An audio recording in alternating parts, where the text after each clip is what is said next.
my name's Chris. And my name's Joe. Whoa, dude, calm down. Oh, sorry. Yeah. Hey, welcome to Gameloaf. I've got a joke for you. Okay, yeah. Why the billboard get in trouble?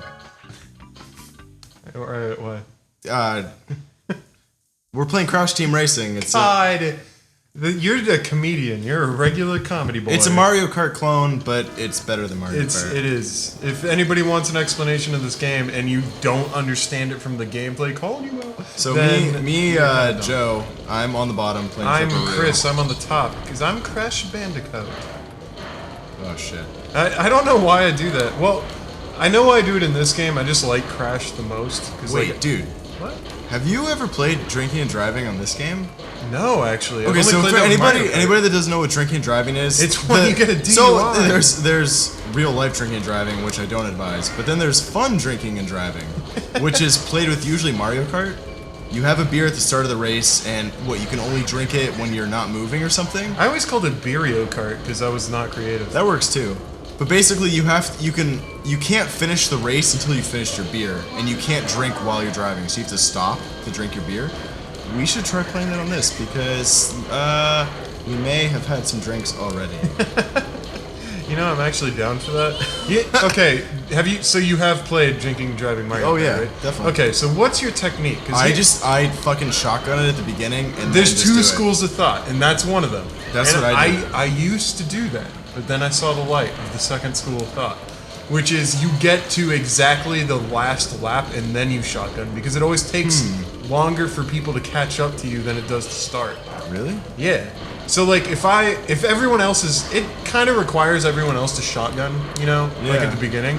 But if you notice everyone's going for that way, just fucking go. And just race, get to the last lap, stop right before the finish line, like right before. And then just shotgun it and go. Because then like it takes them forever to catch up at that point. So they're like so far behind, they're kind of like in the last part of the like CPU roster.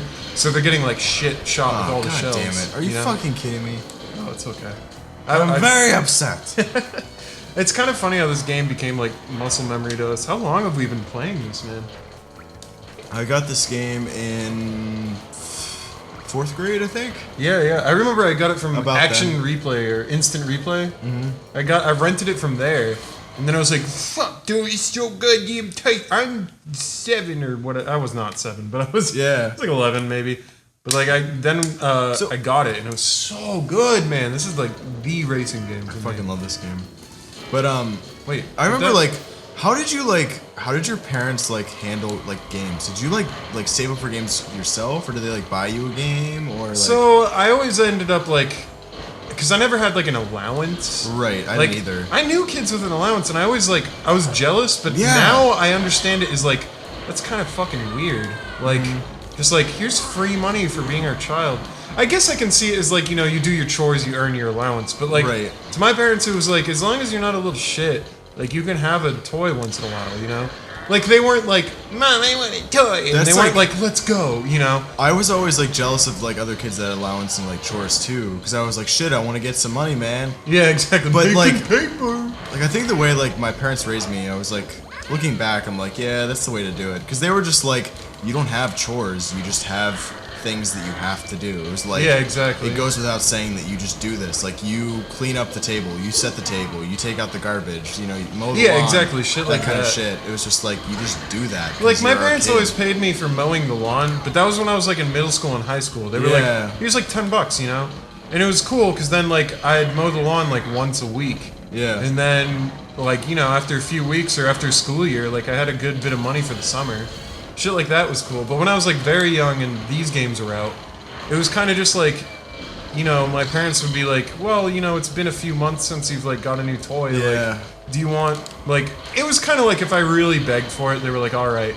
But there was a lot of times, like, where they, like, a new game came out, right? And it's funny because now I can't remember it, but at the time it was so important. But now it's like, I can't even tell you what game I really wanted. And my parents were like, no, like, fuck, dude, you got a game like 4 months ago. Like, play that. Yeah. And, I don't know, like, I have a better understanding of money, I think, now as an adult than some people I know that, like, grew up with an allowance. Right. Because, like, it was kind of like a, Well, you know, you gotta save up. Like, we can't just buy you this right now. Like, maybe in 6 months, you know? That being said, I did have an impressive catalog of games, and that's kind of to owe to my father and mother, so... Yeah. Props, Geezy and Mike. Is that cool? Put up a picture of them. Here there it is. That's so beautiful. That's them. I'd kiss them. That's not a stock couple. I think, yeah, but I got this game, I think I got it for Easter, actually, because, like, my parents... My birthday is in January, right. And then, like, Christmas is, like, a week before that. Yeah, exactly. So, I feel like they would, like, look for reasons to, like, get me, like, a middle-of-the-year gift as well, because there was I only such got a one drought. once a year. Exactly. So I'd always get, like, a game for Easter as well, which was super cool. Yeah, that and was I remember cool, one actually. year I got this. Another year I got Yoshi's Story. That was fucking sweet. That's right. Oh, yeah, because Pac-Man. you had the Nintendo. I never had the Nintendo when I was growing up, which is funny because now it's like my favorite. Yeah, that was my first console that I owned was N64. Before that, like my older brother had an NES which I played, but like I bought my first N64 when I was 18. little behind. Yeah, it was still fun though. I still played a lot. But yeah. And then I'm trying to think. So like what was the first game that you got for N64 when you picked it up? Like what did you get with it? I got Pokemon Snap, I got GoldenEye, and I think that was actually my two starters for that game, for that console. Pokemon Snap and what else? And GoldenEye.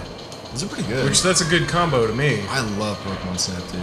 And yo, it's so good, dude. How awesome would that be on the Wii U? I feel like everybody says that because it's like so true. You can move the fucking thing around. It would be like a camera, dude. It just seems like a no-brainer. I honestly don't understand why. Yeah, well, honestly, it's because Nintendo's kind of fucking stupid when it comes to a lot of their first-party shit. Yeah. Like, I think they're sitting on some of the most important IPs ever, and they don't do anything with them sometimes. It would be better on the Wii U, but if they released it for the 3DS, even that I'd be like, if they just that's released pretty like sweet. a virtual shop version, like, because I bought it on the. I have two perfectly working copies for the N64. Yeah. But like, I still bought it on the Wii Virtual Shop, but it's not on the Wii U Virtual Shop, and I don't have my Wii anymore because I gave that to my dad. So it's like, I kind of want it on that because it's already hooked up to HD and shit. Like, wow, I ate cunt on that last lap. It was bad. Well, second's not terrible. Yeah, but look, 38 seconds to 46. Fuck you, Colby. Pissed. It's funny how 4 seconds in a racing game can feel like a fucking eternity. I could have sworn I would have been like 20 seconds behind you. Yeah, seriously. It makes a big difference. It definitely does. Were there any games that you ever bought twice? Oh, do you mean by accident or on purpose? I guess both. I've never done it on purpose. I've sold a game and then like a couple years later I was like, oh my god, dude. I got rid of so many games when I was younger because I was like, I want to buy something else. So I like sold a bunch of shit. Oh yeah, definitely. And now I regret it because some of those games, like, it's like $80 to find it for like a shit copy missing its teeth. And it's like, well, now what do I do, you know? Like, I can't just drop $80 on maybe a working copy of some N64 game that no one even likes. Like, I really wish I didn't get rid of that. But, I bought Grand Theft Auto 5 twice. Was there any games you bought 3 times? You know, I had at one point 5 copies of 3 Extreme for the PS1. Because 4 of them didn't work. What? But I bought them for like 50 cents. So that was like 3 Extreme was like it was like skateboarding BMX and rolling. Wow, what is happening? That was I remember enjoying that game. I haven't played that in years. Oh my god, I loved the shit out of that game, which is why I bought so many fucking copies of it. Cause like I'd go visit someplace that like Pittsburgh had like the Exchange. Yeah. Cause Maine does not, now it does, but it didn't have any used game stores. Cause like, why buy used game when you can buy lumber? You know, like that's all that's there. But I fucking every time I went to Pittsburgh, and it happened like 4 years in a row, I'd buy a copy of 3 Extreme, but I didn't test it at either yours or Kyle's places. Yeah. And then I'd come home and I'd play it like first thing when I got home. So I was like, I fucking love this game. And it didn't work.